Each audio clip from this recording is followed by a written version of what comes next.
Welcome everyone. এই ভিডিওতে হচ্ছে কি আমরা একদম আমাদের যে ডাইস রোলার অ্যাপ যেটা আছে ওইটা আমরা বানিয়ে ফেলবো। So let's start. So dice roller app বানানোর জন্য আমরা হচ্ছে কি আগে এই স্টেটে ছিলাম যে আমরা নেটওয়ার্ক থেকে ইমেজ কেমনে শো করানো লাগে এটা দেখছিলাম।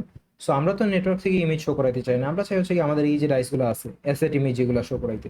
সো অ্যাসেট ইমেজ শো করানোর জন্য আমরা দুইটা স্টেপস দেখছিলাম। একটা হচ্ছিল গিয়ে যে ইমেজ, তারপর হচ্ছে গিয়ে এখান থেকে ইমেজ একটা প্রপার্টিজ আছে, ওইখানে অ্যাসেট ইমেজ নামে একটা অপশনস আছে।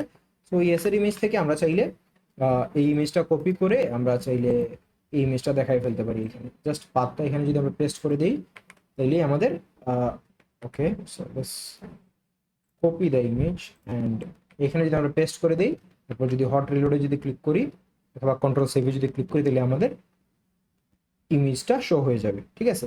বাট এটা একটু লেন্দি প্রসেস, দ্যাটস ওয়াই আমরা এটা ইউজ করবো না। সো আমরা জাস্ট এটাকে রিমুভ করে দিব অ্যান্ড আমরা যেটা ইউজ করবো সেটা হচ্ছে ইমেজ ডট অ্যাসেট এবং এখানে জাস্ট আমরা পাথটা দিয়ে দিব।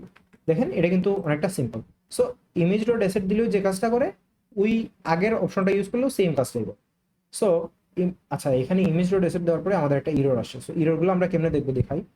সো ইরর চলে আসছে, তো আপনি জাস্ট টার্মিনালে যাবেন, নিউ টার্মিনাল ক্লিক করবেন, তারপর ডিবাগ কনসোলে যাবেন। এই যে দেখেন ডিবাগ কনসোলে কি বলতেছে, আপনি যদি জাস্ট কন্ট্রোল সেভ মানে হট রিলোডে যদি ক্লিক করেন তাহলে দেখবেন যে এখানে আমরা যে কাজটা করছি যে এক্সপেক্টেড, আমরা এই যে প্যারেন্থেসিসটা একটু বেশি দিয়ে দিছি।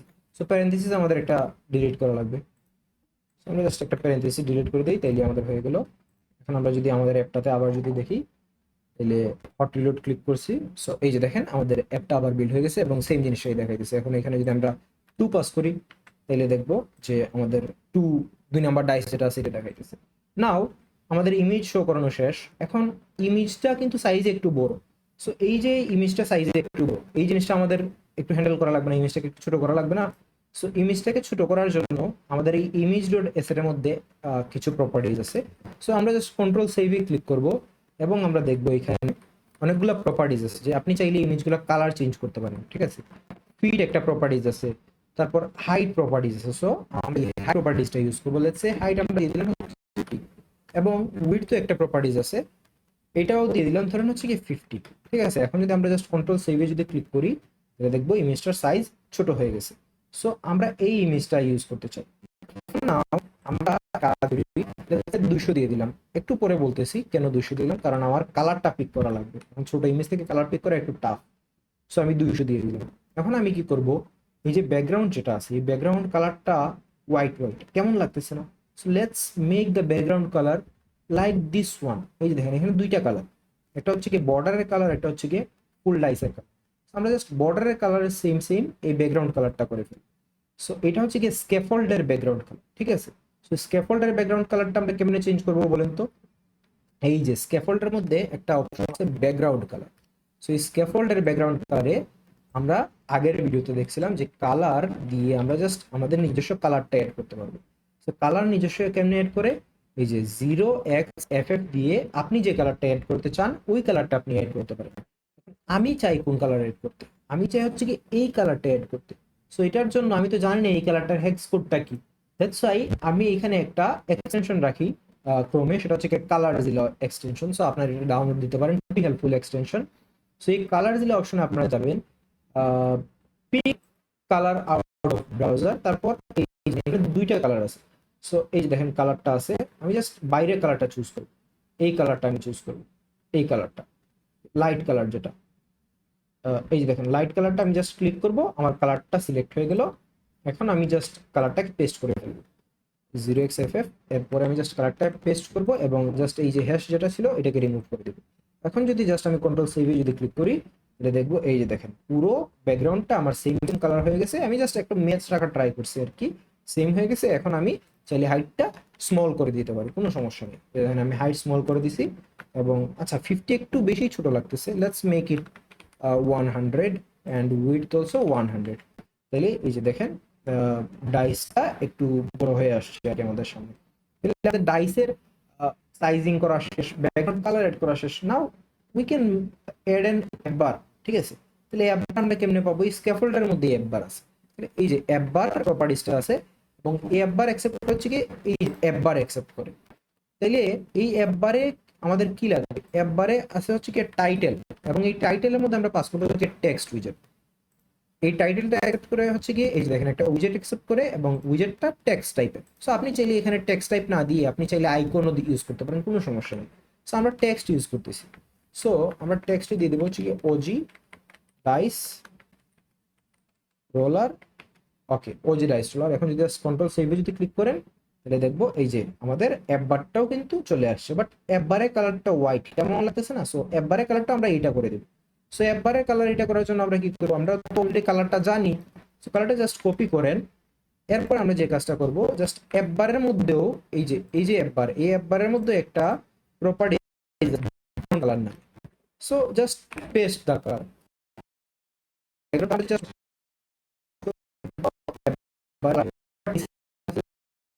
এটাকে সেন্টারে অ্যাড করব আর কি অ্যাপ বারের। সেন্টার টাইটেল অ্যাপটাই কিন্তু একটা অপশন আছে, সেন্টার টাইটেল। সেন্টার টাইটেলটাকে ট্রু করে দিবেন, এটা ট্রু অথবা ফলস অ্যাকসেপ্ট করে ট্রু করে দিবেন। এই যে দেখেন এটা সেন্টারে চলে গেল। এখন সেন্টারে চলে গেছে, ভালো কথা, বাট একটু স্পেসিং হইলে ভালো লাগতো ওয়ার্ডগুলোর মধ্যে। সো স্পেসিং আমরা কেন আনতে পারি, আমরা আনতে পারি হচ্ছে কি স্পেসিং এই ওয়ার্ডগুলোর মধ্যে। দ্যাট মিনস আমরা টেক্সটটা স্টাইলিং করতে হবে। সো এই টেক্সটটা আমরা কেমনে স্টাইল করতে পারি, টেক্সট স্টাইল নামে একটা অপশন আছে স্টাইলের মধ্যে। সো টেক্সট স্টাইল, এই যে টেক্সট স্টাইল একটা অপশন আছে, এবং এই টেক্সট স্টাইল কি করবে, লেটার স্পেসিং নামে একটা অপশন আছে। লেটার স্পেসিং নামে একটা জিনিস আছে, এবং এই লেটার স্পেসিং এ আমরা কি পাস করতে পারি, দেখেন ডাবল পাস করতে পারি অথবা নাল পাস করতে পারি। So let's make it 2.0 or let's say 1.2 আমরা পাস করলাম, অর 1.5 আমরা পাস করলাম, তারপর একটা কমা দেই। এরপর যদি জাস্ট আমি কন্ট্রোল সেভে যদি ক্লিক করি তাহলে রান হইতেছে না। কেন রান হইতেছে না, একটা ইরর চলে আসে। ইররটা কি, এই যে দেখেন আনএক্সপেক্টেড টোকেন 36 নাম্বার লাইনে, এই যে 36 নাম্বার লাইনে হচ্ছে কি আমাদের আনএক্সপেক্টেড টোকেন চলে আসছে। এই যে এইখানে আমরা একটা ব্রেকেট দিয়ে দিছি আর কি। আচ্ছা, ব্রেকেট তো থাকারই কথা, কমা দিলাম।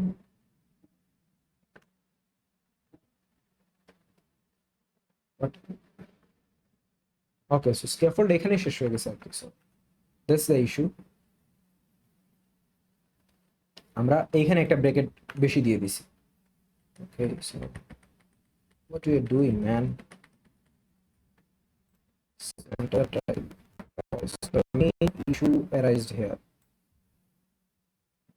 Before that it was absolutely fine. So আমরা জাস্ট এটাকে যদি জাস্ট রিমুভ করে দিই, সো উই আর আমাদের আমরা এতটুকু পর্যন্ত আমাদের ঠিক ছিল, ঠিক আছে। তারপর আমাদের ইস্যুটা অ্যারাইজ হয়েছিল আর কি। সো এইটা হচ্ছে কি ভিএস কোড ইউজ করলে দেখা যায় যে ভিএস কোডে ইস্যুগুলো একটু মানে কমই আইডেন্টিফাই করতে পারা যায় আর কি। এটা অ্যান্ড্রয়েড স্টুডিও ইউজ করলে খুবই ইজিলি আইডেন্টিফাই করা যায় অ্যান্ড্রয়েড স্টুডিওতে, ভালো ডিবাগ কনসোলে আউটপুট দেয় আর কি। সো আমরা এতটুকু পর্যন্ত আমাদের ঠিক আছে, যে আমরা জাস্ট ব্যাকগ্রাউন্ড কালারটা এড করছি। এখন আমরা চাই এই যে লেটার আছে এই লেটারগুলোর মধ্যে একটা ওয়ার্ড স্পেসিং আনতে। সেটা আমরা কেমনে এড করবো, এই টেক্সটের মধ্যে যাবেন, এখানে একটা স্টাইল অপশন আছে, এবং স্টাইলের মধ্যে আমরা জাস্ট টেক্সট স্টাইল পাস করবো, ঠিক আছে। এই যে টেক্সট স্টাইল উপরে অপশনটা, টেক্সট স্টাইল পাস করে আমরা জাস্ট এখানে লেটার স্পেসিং যে অপশনটা আছে এই লেটার স্পেসিংকে 1.5 আমরা করে দিব, ঠিক আছে। সো লেটার স্পেসিংকে যদি 1.5 করে দেই, এরপর যদি আমি জাস্ট হট রিলোডে ক্লিক করি তাহলে দেখবো এই যে আমাদের লেটার যে স্পেসিংটা ছিল এটা ছিল না, এটা স্পেসিং চলে আসছে, ঠিক আছে। OG dice roller. সো এটাকে চাইলে আমরা বোল্ডও করতে পারি। So let's make it bold. So এখানেই ফন্ট টেক্সটাইলের মধ্যেই ফন্ট ওয়েট নামে একটা প্রপার্টিজ আছে। এই যে ফন্ট ওয়েট নামে একটা প্রপার্টিজ আছে, এইটা অ্যাকসেপ্ট করে কি, এই যে দেখেন এটা অ্যাকসেপ্ট করে হচ্ছে কি font wait. So let's copy this one, and এটাকে কপি করে জাস্ট ফন্ট ওয়েট ডট যদি আপনি দেন তাহলে দেখতে পারেন বোল্ড আছে, নর্মাল আছে, তারপর ওয়েট গুলো আছে। So let's make it little bold, not that much bold. So এই যে দেখেন এটা বোল্ড হয়ে গেছে। সো আমাদের মোটামুটি কাজ শেষ। এখন আমাদের যে জিনিস লাগবে এটা হচ্ছে কি একটা বাটন আমাদের লাগবে এখানে, ঠিক আছে। সো বাটন আমরা অ্যাড কেমনে করতে পারি, দেখেন এই ইমেজের নিচে আমাদের বাটন লাগবে। সো যেহেতু এই ইমেজের নিচে আমাদের বাটন লাগবে, সো প্রিভিয়াস ভিডিওতে আমি দেখাইছিলাম হচ্ছে গিয়ে যে কেমনে আমরা উইজেটগুলোকে একটা আরেকটা নিচে রাখতে পারি। কেমনে রাখতে পারি, কলাম ইউজ করে, ঠিক আছে।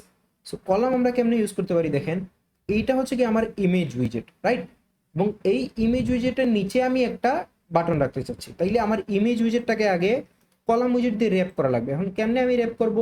এই ইমেজ উইজেটের উপরে যাব, রাইট ক্লিক করব, রিফ্যাক্টরে যাব, ঠিক যেমনি আমরা সেন্টারে অ্যালাইন করি ঠিক তেমনি এই যে দেখেন র্যাপ উইথ কলাম একটা অপশন আছে। র্যাপ উইথ কলাম যখন আমি ক্লিক করছি, তারপর কন্ট্রোল সেভে ক্লিক করবেন। ক্লিক করার পরে দেখেন কলাম যখন আমি এড করছি, আমার জিনিসগুলো উইজেটগুলো কিন্তু আর সেন্টারে নেই, এখন কিন্তু উপরে চলে গেছে। কারণ কি? কারণ কলামের মধ্যে একটা প্রপার্টিজ আছে যে মেইন এক্সিস অ্যালাইনমেন্ট। ওই মেইন এক্সিস অ্যালাইনমেন্ট যদি সেন্টার না করা থাকে তখন এটা বাই ডিফল্ট স্টার্টে চলে যায়, ঠিক আছে? সো এই মেইন এক্সিস অ্যালাইনমেন্ট আমাদের সেন্টারে নিতে হবে। সো মেইন এক্সিস অ্যালাইনমেন্টে গেলাম, তারপর হচ্ছে কি main axis alignment dot centre যেটা আছে ওইটা আমাদের সিলেক্ট করে দিতে হবে, মানে কোডটা করে দিতে হবে। তো যদি আমরা মেইন এক্সিস অ্যালাইনমেন্টটা যদি সেন্টারে করে দেই তখন বাই ডিফল্ট যে স্টার্টে থাকে ওইটা আর স্টার্টে থাকবে। সো মেইন এক্সিস অ্যালাইনমেন্ট কি? যেহেতু কলাম, সো কলাম কি করে একটা নিচে আর একটা উইজেট রাখে, that's why main axis alignment হচ্ছে কি এইটা, ঠিক আছে? বাট যদি রো হইতো তাহলে মেইন এক্সিস অ্যালাইনমেন্ট হইতো কি এইটা, ঠিক আছে? এখন যদি আমি জাস্ট সেইভে যদি ক্লিক করি তাহলে দেখবো আমার উইজেটগুলো আবার সেন্টারে চলে আসছে। এখন আমি কি চাই? এই যে ইমেজ আছে, এই ইমেজের নিচে হচ্ছে কি আমার একটা বাটন থাকবে। সো ইমেজের নিচে আমি একটা বাটন পরে ভিডিওতে অ্যাড করতেছি, কারণ এই ভিডিওটা অনেকটা লম্বা হয়ে যাইতেছে আর কি।